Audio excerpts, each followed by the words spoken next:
Previous video में crew AI के introduction के बारे में पढ़ा था। दैट मीन्स क्रू एआई कैसे काम करती है, क्रू एआई में एजेंट क्या होती है, क्रू एआई में हम एपीआई कॉल कैसे करते हैं, क्या क्रू एआई हम डिफरेंट डिफरेंट लैंग्वेज के साथ इंटीग्रेट कर सकते नहीं कर सकते हैं। हम टोटल इंट्रोडक्शन हम एज अ थ्योरी के फॉर्म में देख लिए हैं। तो इस वीडियो में हम क्रू एआई को प्रोजेक्ट कैसे क्रिएट करेंगे वो हम सीखेंगे। अब ना नेक्स्ट वीडियो में हम उसका इम्प्लीमेंटेशन, उसका कोडिंग पार्ट हम देखेंगे। ठीक है, तो चलो स्टार्ट करते हैं। तो देखो, सबसे पहले क्रू एआई को आप क्रिएट करने से पहले, क्रू एआई के बारे में जानने से पहले आप ये तो जानते होंगे कि क्रू एआई जो किससे बनी हुई है, पाइथन से बनी हुई है। तो पाइथन की आपको 40% नॉलेज होनी चाहिए। दैट मीन्स 40% में आपको सिंटेक्स, क्लास, फंक्शन और उसका ऑब्जेक्ट कैसे बनता है, कंस्ट्रक्टर कैसे होता है, ये सब डिपेंड, मतलब छोटी छोटी नॉलेज आपका होना चाहिए। उतना हाई लेवल नहीं, इसलिए आपको थोड़ा बहुत नॉलेज होना चाहिए पाइथन की। चलो, आई होप पाइथन आप आता होगा तभी आप एआई पढ़ ही रहे हो। ठीक है, मतलब एआई, पाइथन, आपको एआई आएगा तभी पाइथन, मतलब पाइथन आएगा तभी आपको एआई पढ़ सकोगे, ऐसा। ठीक है ना। अब पाइथन आता है तो पाइथन के आपको वर्जन होनी चाहिए। पाइथन के वर्जन आपको 3.10 से लेकर 3.12 के बीच में ही होना चाहिए। इसी में आपको क्रू एआई सपोर्ट करेगा। मोस्ट इंपॉर्टेंट थिंग है, इसको आप स्टार मार्क कर लो ऐसे। ठीक है, बहुत इंपॉर्टेंट है। चलो, ये तो हो गया आपका। अब नेक्स्ट कमांड आपको फायर अप, ये जो तीन स्टेप है, इसको मैं स्टेप बाय स्टेप करके आपको अपने सिस्टम में परफॉर्म करता हूं ताकि आपको अच्छे से क्लियरिटी मिले। ठीक है, तो मेरे पास पाइथन के वर्जन है, इसके बीच में ही कोई वर्जन होगी।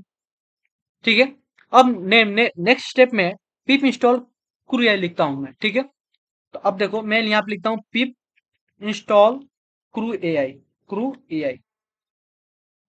तो मैं एक कमांड चलाया तो देखो यहाँ पे कुछ आ रहा है, रिक्वायरमेंट ऑलरेडी सेटिस्फाइड लिख रहा है।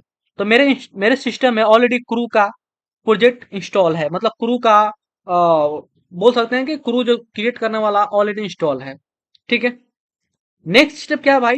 नेक्स्ट स्टेप है कि क्रू एआई क्रिएट क्रू, और यहाँ पे प्रोजेक्ट का नाम, प्रोजेक्ट का नाम, जैसे मेरा प्रोजेक्ट है, मान के चलो मेरा जो प्रोजेक्ट है उसका नाम मैं रखता हूँ रिसर्च प्रोजेक्ट। ठीक है, उसका नाम है मेरा रिसर्च प्रोजेक्ट। ठीक है, रिसर्च प्रोजेक्ट, कुछ भी ले लो। जैसे मान लो कि एपीआई कॉल प्रोजेक्ट हो गया। एज पर योर रिक्वायरमेंट आप अलग अलग प्रोजेक्ट नाम दे सकते हो। चलो मैं यहाँ पे लिखता हूँ कि यहाँ पे नेक्स्ट स्टेप की क्रू एआई क्रिएट। ठीक है, क्या क्रिएट करना है हमको? क्रू करना है, और यहाँ पे research, research, REARCHES, research project, research pro, ऐसा कुछ लिख दो। ठीक है, सबसे पहले ध्यान देना कि क्रू एआई लिखना ही जरूरी है। ऐसा ही आप क्रू एआई लिखोगे तभी आपको ये हमारा इसका फ्रेमवर्क समझेगा कि हाँ क्रू एआई रिलेटेड काम होगा। क्रिएट, तब यहाँ पे क्रू लिखना है, और यहाँ पे रिसर्च जो प्रोजेक्ट का नाम होगा वो लिख देना है और इंटर कर देना है। तो अपना देखना आप कि थोड़ी देर आप वेट करोगे तो गाइज अभी देखना कि मेरे, जब मेरा प्रोजेक्ट क्रिएट हो गई है, क्रिएटिंग फोल्डर रिसर्च प्रोजेक्ट के अंदर क्रिएटेड रिसर्च, ये जितना बहुत सारे प्रोजेक्ट मेरे मतलब क्रिएट हो गई है। ठीक है, अब मैं इस प्रोजेक्ट के अंदर चलता हूँ, रिसर्च प्रोजेक्ट के अंदर चलता हूँ मैं। ठीक है, तो ऐसा लिखता हूँ कि डायरेक्टरी में क्या है भाई, रिसर्च प्रोजेक्ट है, इसके अंदर चला गया, रिसर्च प्रोजेक्ट है। ठीक है, तो CD इसके अंदर चला गया और इसको मैं अपने VS कोड से इंस्टॉल कर लेता हूँ। ठीक है, अब देखो क्रू एआई को आप जनरली अच्छा रहेगा कि आईडी सबसे हम लोग का फेवरेट आईडी कौन सा है भाई? VS code, VS code. ठीक है, तो एक आईडी होना चाहिए जिससे आपका ये दिखे। ठीक है, जिससे हमारा ये हम इस पे लिख सकें। तो मेरा जो आईडी है VS कोड है। ठीक है, तो मैं यहाँ पे अपना इंस्टॉल प्रोजेक्ट को ओपन कर लिया हूँ। तो यहाँ पे आप देखना कि यहाँ पे read.md फाइल होगा, इसमें कुछ लिखा होगा, मतलब डिफिनीशन लिखा होगा। पाइप प्रोजेक्ट और TOML कुछ स्ट्रक्चर है इसमें। देखो आपका नाम लिखा है कि डिस्क्रिप्शन में रिसर्च प्रोजेक्ट लिखा है, वर्जन आपका ये है, रिसर्च प्रोजेक्ट है, tool.py है, ऐसा कुछ कुछ लिखा आया है। ठीक है, और ENV जो है, ENV हम आपको फर्स्ट लेक्चर में बताया था कि क्रू एआई को चलाने के लिए, क्रू एआई को थिंकिंग देने के लिए कुछ एआई मॉडल की जरूरत पड़ेगी। वो एआई मॉडल आप फ्री वाला यूज करो या फिर आप उसका सब्सक्रिप्शन लो। जैसे मतलब आप सब्सक्रिप्शन लोगे तो इसका मतलब क्या यही होगा कि कुछ अच्छा एडवांस न्यू कॉम्प्लेक्स टास्क करके देगा। फ्री वाला क्या होगा कि एक दो एपीआई हिट करोगे, उसका वो खत्म हो जाएगा, फिर आपको 24 आवर के बाद फिर से उसको एपीआई लेना पड़ेगा। तो यहाँ पे हम लिखते हैं ईएनवी में, ईएनवी फाइल में, ठीक है। ओपन की लिखते हैं और फीस हम लिखते हैं क्या, open AI, open AI API,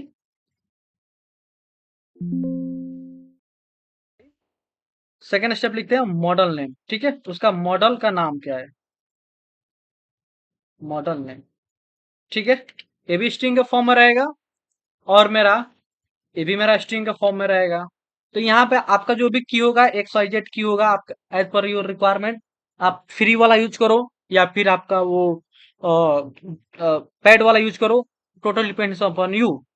अगर आप सीखना चाहते हो तो कुछ यूज कर लो कोई भी, ठीक है। और यहाँ पे मॉडल नेम, आप जो भी मॉडल नेम आप चाहते हो कि ओपन एआई का जीपीटी मॉडल लें या फिर लामा मॉडल लें, वो लामा मॉडल लें हम, ठीक है, लामा मॉडल लें, लामा मॉडल लें, या फिर जो भी मॉडल लेना चाहते हो तो आप ही मॉडल में ले सकते हो, ठीक है। अब देखो यहाँ पे दो फोल्डर आई है बाय डिफॉल्ट, ठीक है। एक एसआरसी आई है सोर्स और एक टेस्ट वाला कुछ करके आई है। तो टेस्ट में कुछ खाली हमको दिख रहा है और एसआरसी को मैं ओपन किया तो देखना एसआरसी के अंदर एक और फोल्डर रिसर्च प्रोजेक्ट करके, और उसके अंदर एक कॉन्फ़िगरेशन फाइल है और उसके अंदर एक टूल्स फाइल है और उसके पास तीन क्लासेस है, एक init डॉट पाई है जो खाली है और क्रू डॉट पाई है।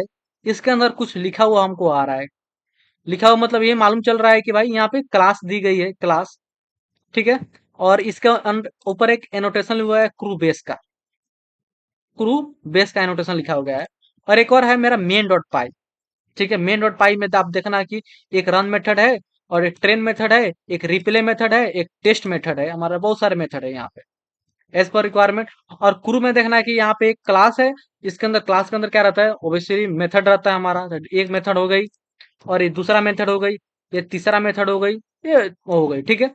अब चलते हैं हम कॉन्फ़िगरेशन में। हम ये टोटल फाइल, टोटल फोल्डर है ना, मैं मतलब फोल्डर स्ट्रक्चर आपको नेक्स्ट वीडियो में बताऊंगा, अभी आपको सिंपल प्रोजेक्ट के बारे में बता रहा हूँ।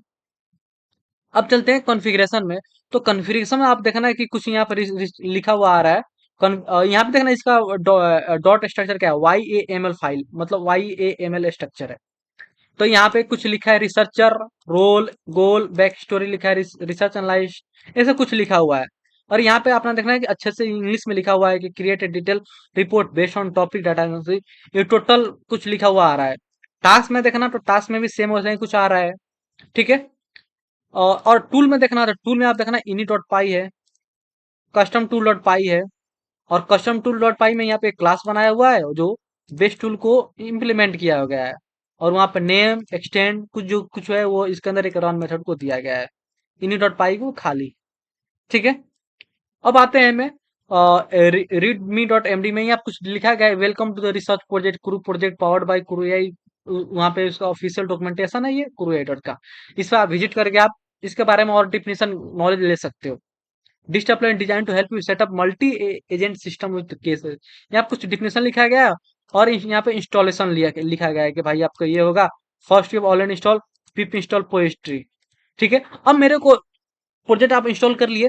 अब देखना आपको सबसे पहले पोएट्री का कुछ इंस्टॉल कर लेना पड़ेगा। तो मैं यहाँ पे जाता हूँ, पिप इंस्टॉल पोएट्री करता हूँ। सब इसके अकॉर्डिंग ही चलना है क्योंकि कुछ कुछ फाइल मिसिंग होगी तो नहीं हो पाएगी। चलो मेरे में requirement already satisfied. Second step क्या है भाई, क्रू एआई इंस्टॉल। चलो ये भी हम चला देते हैं। चलाने में क्या होगा भाई, क्रू एआई इंस्टॉल, ये भी रिक्वायरमेंट ऑलरेडी सेटिस्फाई होगा या फिर कुछ इंस्टॉल करेगा देखना, ठीक है। मेरा प्रोजेक्ट को ऑलरेडी इंस्टॉल हो, मतलब इंस्टॉल हो गया, काफी समय लगा दिया था, 2 मिनट 3 मिनट तो उधर इंस्टॉल करने में लगा दिया। और बहुत सारे चीज देख रहे हो आप, लैंगचैन, ओपन एआई लैंगचैन को ये कुछ कुछ इंस्टॉल करके रख, बहुत सारे प्रोजेक्ट डिपेंडेंसी को इंस्टॉल कर रखा है, ठीक है। नाउ अब हम चलते हैं रेडमी डॉट, ये तो हम कमांड चला लिए, ठीक है। और बोल रहा है कि add your open API key in dot env files. File में आपको ओपन एपीआई की डालनी है, ठीक है। अच्छा, अब भाई अब मेरे को क्या करना है कि क्रू को हमको रन करना है, ठीक है। तो लास्ट में मैं क्या लिखा हूँ कि ये लिखा हूँ कि रन द प्रोजेक्ट। तो प्रोजेक्ट को रन करने के लिए क्या चाहिए भाई, हमको क्या कमांड लानी है। तो हम किस पे काम कर रहे हैं, तो क्रू पे काम कर रहे हैं, तो ऐसा लिखना है हमको, क्रू AI रन। अब ये जब कमांड हिट करोगे, देन हमको क्या करनी है, इंटर करनी है, इंटर बटन, ठीक है।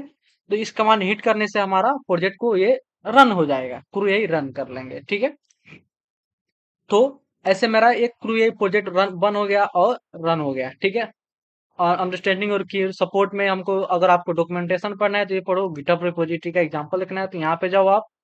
और डिस ये कुछ कुछ आपको जो चाहिए उसे आप ले सकते हो, ठीक है। तो ये पूरा फोल्डर स्ट्रक्चर रहा क्रू AI के बारे में, ठीक है। अब मैं नेक्स्ट वीडियो में आपको बताऊंगा कि अ, इसका क्या काम होता है, टूल्स का क्या काम होता है। .env फाइल में आपको बता ही दिया है कि इसमें क्या रहता है, बट इन डेप्थ बताऊंगा और कोडिंग करके आपको बताऊंगा। तो मिलते हैं गाइस नेक्स्ट वीडियो में। So hello everyone. सो हमने